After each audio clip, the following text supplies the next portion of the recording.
اللهم صل وسلم وبارك على سيدنا محمد وعلى اله واصحابه اجمعين. ازيكم يا حبايبي؟ عاملين ايه؟ انا اميره احمد ودي قناتي. لو اول مره تشوفوني او تزوروني فعلوا زر الجرس واشتركوا في القناه عشان يوصلكم كل جديد. النهارده انت جايبه لنا ايه يا اميره؟ النهارده جايبه لكم حاجه حلوه قوي يا جماعه، حاجه تحفه جدا. هنعملها في صينيه واحده، مكونات غذائيه جامده جدا. كل الخضار اللي عندك في التلاجة لميه وتعالي معايا واتفرجي على الفيديو معايا علشان تشوفي انا عملت ايه. اي خضار عندك في التلاجة لميه كده في طبق حلو زي كده، ولا بولة ولا اي حاجة. لمي كل الخضار اللي عندك في التلاجة وتعالي معايا اقولك انا عملت الصينية العظمة دي ازاي. يلا بينا نخش على الفيديو ونتوكل على الله ونسمي بالله ونصلي على رسول الله. يلا بينا نخش على الفيديو. يلا بينا بقى حبايب قلبي نسمي بالله ونصلي على رسول الله ونخش على الوليمة بتاعتنا اللي احنا اتفقنا عليها، ونقول بسم الله خير الاسماء، بسم الله الذي لا يضر مع اسمه شيء في الارض ولا في السماء وهو السميع العليم.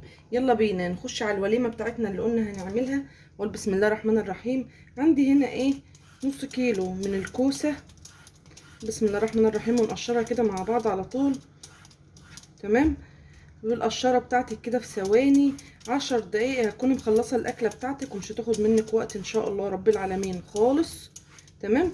اكله من ابسط ما يكون ومن اسهل ما يكون يا جماعه، واطعم اكله بصراحه ممكن تعمليها وتكفي من الحبايب الف يعني. ان شاء الله رب العالمين هي بتكفي من الحبايب الف وزي الفل وجميله جدا. ومن نص كيلو لحمه بس زي ما احنا اتفقنا كده في بدايه الفيديو، هي من نص كيلو لحمه بس هنعمل الوليمه بتاعتنا دي. مش هتاخد في ايدك 10 دقايق خالص، ولا تقشير ولا تقطيع ولا اي حاجه خالص. اهو هنقشر الخضار بتاعنا وهنقطعه زي ما احنا شفنا كده وشفنا الصينيه بتاعتنا في اول الفيديو. تمام. عايزه بقى تعملي جنبه حبايه وحبايه رز، حبه وحبه اعملي. عايزه تعملي جنبه بقى ايه؟ رز بشعريه اعملي. تمام. اهو. رايحه فين يا حاجه بتزحلقي ليه؟ اهو. اللي انت عايزه تعمليه اعمليه جنبيها بالسكينه كده. ممكن ايه ان انا طالما القشره مش جايباها عادي جدا. اهو احنا لسه كده كده هنغسل كل الخضار بتاعنا وهنقطعه مع بعض ان شاء الله. اهو مش هياخد مننا وقت خالص ان شاء الله. نص كيلو بطاطس على نص كيلو كوسه على ربع كيلو طماطم. المكون ده مش هياخد منك حاجه خالص ان شاء الله رب العالمين. اهو خلصنا. بصوا مخدناش وقت خالص، بقولك وليمه مش هتاخد ايه ثواني وتكفي من الحبايب الف. يعني ممكن الوجبه اللي احنا بنعملها دي تكفي 10 افراد ان شاء الله رب العالمين. انا ان شاء الله هعمل جنبيها شويه رز بشعريه. تمام. عايزه تعملي سلطه اعملي، مش عايزه وتستكفي بالصينيه والرز بشعريه وخلاص وشكرا. ومخلل جنبيها كده. هي وجبه متكامله من الخضار، ممتازه جدا وحلوه جدا على فكره، وطعمها يعجبكم قوي. اهم حاجه التتبيله اللي احنا هنحطها، البهارات بتاعتك اللي انت هتبهري بيها، هي دي اساس الاكل. الاكل عباره يا جماعه عن بهارات. سيبكم اللي يقولك الاكل نفس والكلام ده. يعني ايه نفس؟ اكل ولا نفس ولا نيله؟ هو يعني بنتنفس فيه يطلع ريحته حلوه؟ لا طبعا. هي المكونات اللي انت بتحطيها. تمام. والحاجات اللي انت بتحطيها هي اللي بتظبط الاكله. تمام كده، تظبط اكلتك كده. اهو احنا كده خلصنا كل الحاجات اللي معانا. تعالوا نروح نغسلهم. قشرنا البصل، قشرنا الكوسه، قشرنا البطاطس بتاعتنا. الاكله بتاعتنا ما خدتش معانا حاجه اهو، مش هتاخد حاجه ان شاء الله رب العالمين. قشري حاجتك كلها كده اهوت مره واحده عشان نلم الكيسه اللي احنا حاطينها دي ونحطها في الباسكت. وبعد كده هنقطع بقى على نظافه، مش هيبقى عندنا اي حاجه ايه تستدعي ان احنا نوسخ بقى بعد كده. تمام. كل ما تيجي تعملي حاجه حطي مفرش زي ما انا حاطه كده ونضفي حاجتك، وبعدين روحي على الحوض اغسلي وقطعي بنظافه. وبعدين مش هيستهلك معاكي وقت خالص كمان لما تكوني محضره حاجتك كده. تمام. انا مش غاسله اي خضار من اللي معايا ده خالص، لسه هغسله واجهزه. تمام.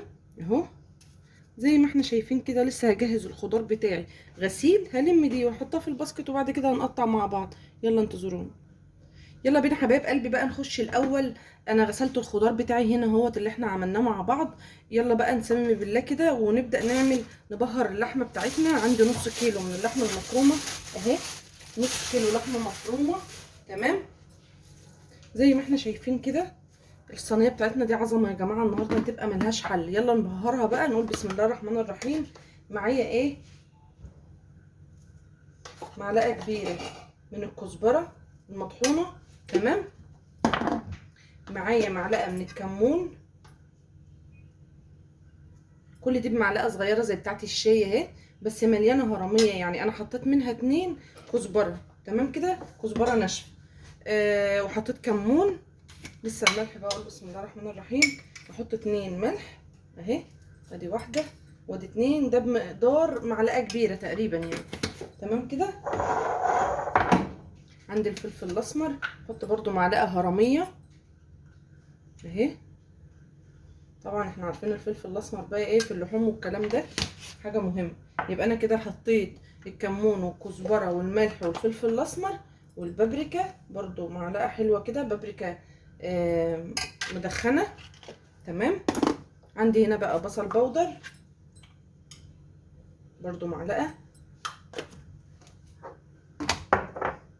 توم بودر،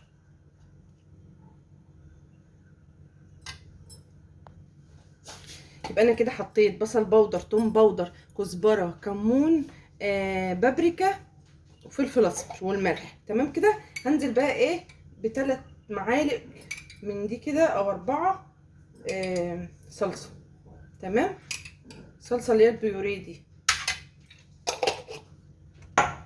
شويه زيت اهي، تمام. وهمسك بقى الخلطه بتاعتي دي، هدعكها دعكه محترمه كده اهو، زي ما احنا شايفين، قبل ما نضيف عليها اي حاجه اهو. طبعا دي الصينيه اللي انا هشتغل فيها، تمام كده. الصينيه دي اللي انا هشتغل فيها، فاعملي كل حاجتك فيها في خلط. يعني بصي بقى ايه، لا هي بتوسخ مواعين، ولا احنا هنغسل اطباق ولا مواعين بعديها ولا اي حاجه، اكله اقتصاديه ملهاش حل، وتكفي من الحبايب الف زي ما احنا اتفقنا، تمام. هتكفي وتفيض كمان ان شاء الله رب العالمين، جنب شويه رز حلوين كده من ايدك يا ست العرايس كده، ان شاء الله هيطلع من ايدك زي الفل ان شاء الله كده. بس اتبع الخطوات دي بتاعتي وامشي على الطريقه ممتاز كده، تبقى زي الفل معاكي، تمام تمام.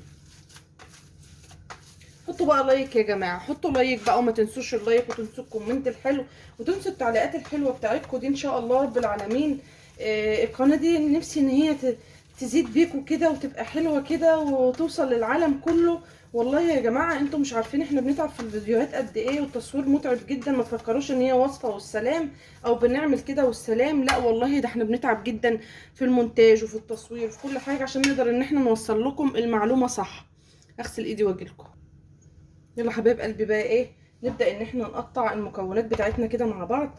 انا عايزه البطاطس بتاعتي تبقى صغيره، مش عايزاها تبقى كبيره. شفت البطاطس اللي بنيجي نطبخها في حله كده، بتبقى صينيه بطاطس يعني، بتبقى في حله كده.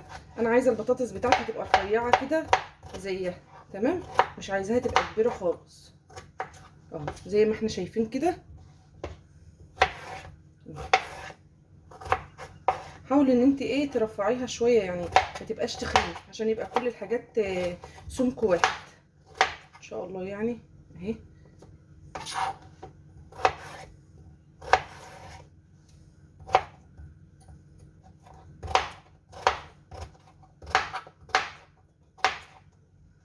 واللي تقطعيه حطيه في قلب الصينيه بتاعتك كده اهو، ما تخافيش خالص اهو. ضيفي كل المكونات بتاعتك اللي تقطعيها حطيها، تمام. احنا النهارده بنقتصد في غسيل المواعين، بنقتصد على قد ما نقدر، تمام كده. والله الله المستعان، يعني في مذاكره العيال والغسيل والكنيس والمسيح والطبيخ بصوا موال طول النهار، موال الواحده عايشه في موال. كفايه انك بتقعدي تذاكري مع اولادك، كفايه ان المدرس مش عارفه يبعت لك ايه، مش عارفه المدرسه تبعت ايه، جروب المدرسه ايه، جروبات الدروس ايه. الله المستعان. الامهات اليومين دول مطحونين، والله مطحونين يا جماعه، بجد بجد بيصعبوا عليا الامهات، بجد بيصعبوا عليا. وانا واحده من الامهات اللي عندي 4 اولاد، الله المستعان يعني.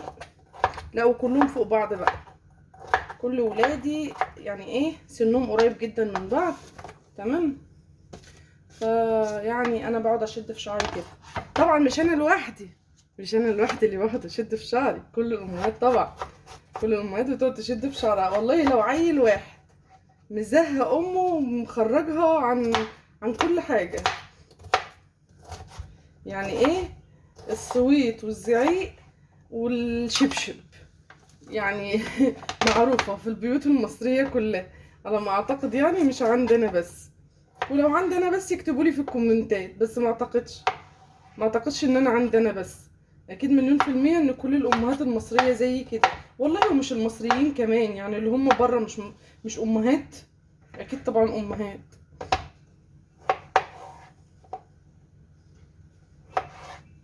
حاولوا ان انتوا بس ايه تقطعوا السمك بتاع الخضار يبقى كله زي بعضه كده عشان كله يستوى مع بعضه.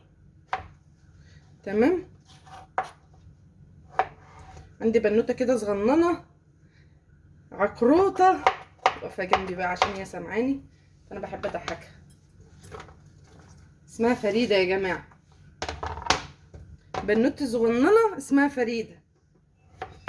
بصي انا بقول للناس في الكومنت في الفيديو عليكي يا وقف اللي وصل لحد هنا اكتبوا لي كوسه، كوسه. والله احنا عايشين في كوسه فعلا. يلا حبايب قلبي، انا عشان ما اطولش عليك الفيديو فصلت وقطعت الخضار مع نفسي كده. تمام. قطعت البصل زي ما احنا شايفين صغير اهو، وقطعت الفلفل والطماطم نفس تقطيعه البصل البطاطس والكوسه. هنزل بيها كلها هنا اهو كده اهو اهو على بعضه. انا بس فصلت يا جماعه عشان ما اطولش عليكم الفيديو، ما يبقاش وقت طويل في التقطيع والكلام ده، فمالوش لازمه يعني. تمام. همسك كل المكونات بتاعتي دي كلها في قلب اللحمه كده اهو اهو. عايزه اللحمه تخش في كل المكونات بتاعتي اللي معايا، والطماطم وكل الخضار ده يندمج مع بعضه. تمام كده. عايزه كل الخضار بتاعي يبقى ميكس كده في بعضه، بالبصل بالطماطم باللحمه بكل الحاجات دي زي ما احنا شايفين كده يعني. حاولي ان انت تدعكيهم في بعض. شفتي لما بنمسك مثلا بصلايه فلفل اسمر بالكلام ده كله ونقعد ندمجهم كده في بعض اهو زي ما احنا شايفين كده. كل ما يكون الصينيه بتاعتك كبيره كل ما يكون عندك مساحه ان انت تعملي اللي انا بقولك عليه ده اهو. من احسن واطعم صواني الخضار اللي انا عملتها في حياتي بجد بجد بجد. تحسي ان انت بتاكلي كده حاجه مختلفه تماما اهي. كل المكونات دي دخلها كده في بعضها. مسكت الصينيه بتاعتي مكستها كلها في بعضها. بص يعني طلعت غلي فيها علشان الخضار بتاعي الطعم بتاع التوابل والبهارات كده يوصل له كده، وطعم اللحمه والمفرومه كده كله في بعضه ميكس كده. هيبقى حاجه محترمه جدا. الصينيه دي تعجبكم قوي يا جماعه، على فكره جربوها. اللهم صل على النبي. الناس اللي بتحب البتنجان تمام ممكن تقطعي بتنجانية مكعبات برضو وتضيفيها هنا، هيبقى حلو جدا وميكس طعم جدا وتحفة جدا. مش حابة خلاص اعملي زي ما انا عملت بالظبط. يلا بقى ايه، اضيف شوية مية سخنين من الكتل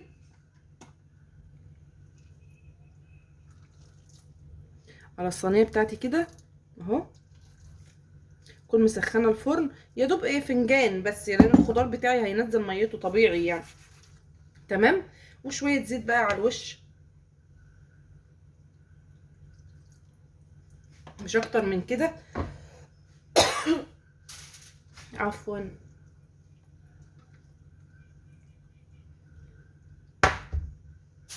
ومعايا ورق حراري هغطي بيه.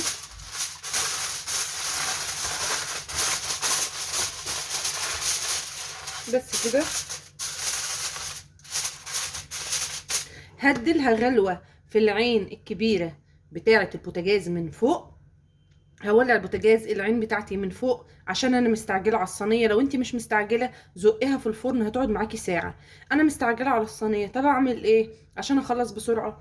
العين الوسطانيه بتاعه البوتاجاز اللي هي بتبقى الكبيره تمام، هولع عليها تاخد بس غلوه. مجرد ما اسمع صوت الصينيه بتغلي بعد كده ابدا ان انا انزلها الفرن عشان اسرع عمليه الطهي بتاعتها، مش اكتر من كده. انت مش مستعجله هتاخد معاكي ساعه بالظبط في الفرن. لو انت ما حطيتهاش فوق هتاخد معاكي ساعه الا ربع، لو انت حطيتيها على الغلوه اللي فوق دي هتاخد معاكي ساعه الا ربع بالظبط، لان كل المكونات بتاعتنا الكوسه والبطاطس والحاجات دي بتستوي بسرعه جدا، طبعا اللحمه المفرومه مش محتاجه سوا خالص. تمام، يلا بينا نروح نسويها ونرجع مع بعض نشوف شكلها ايه. وبكده حبايب قلبي تكون الصينيه بتاعتي خرجت من الفرن بالشكل التحفه اللي احنا شايفينه ده. يا رب تكون عجبتكم. يلا بقى نقدمها مع بعض. هي خدت معايا بالظبط يا جماعه زي ما قلت لكم ربع ساعه، ادت لها غلوه كده على البوتاجاز من فوق، علشان ايه اسرع عمليه التسويه بتاعتها، عشان كنت مستعجله عليها بصراحه. وعملت جنبها شويه رز بشعريه، وبالف هنا وعافيه يا رب. كده رضا قوي والحمد لله على كده. كلها عناصر غذائيه وكلها مكونات وخضار مفيد جدا لاولادنا. ممكن ان احنا نضيف على الصينيه بتاعتنا دي يا جماعه بتنجان، بسله، قلقاس، اي نوع خضار انت حباه ممكن تقطعيه مكعبات صغيره وتضيفيه على الصينيه بتاعتي دي. يلا بقى نقدمه مع بعض كده ان شاء الله. انا هنا معايا رز بالشعريه اهو زي ما احنا شايفين. تمام. شويه رز بالشعريه طبعا كلنا عارفين بيتعمل ازاي. هبدا ان انا اطلع من المكونات بتاعتي اهو، واقول بسم الله الرحمن الرحيم. وبألف هنا وعافية يا رب على اللي هياكل، وبألف هنا وعافية يا رب على اللي هيدوق. وبسم الله ما شاء الله وجبة متكاملة، مش هتحتاجي ان انت تعملي جنبها اي حاجة تاني، يا دوب هو حتة مخلل والموضوع كده شكرا على كده. وبألف هنا وعافية على اللي هيدوق وعلى اللي هيجرب. اكتبوا لي كومنت حلو يا جماعة وادعموني، دعمكم بيهمني جدا وكومنتاتكم بتهمني جدا. على فكرة ودعمكم ليا وسندكم معايا طبعا ده هيبقى جميل على راسي ان شاء الله رب العالمين، ان انتوا تكبروا القناه معايا باذن الله. لو الوصفه بتاعتي عجبتكم اكتبوا لي كومنت حلو وادوني لايك حلو زيكم كده، وبوسه كبيره مني ليكم. دمتم سالمين، دمتم في حياتي نعمه، والسلام عليكم ورحمه الله وبركاته.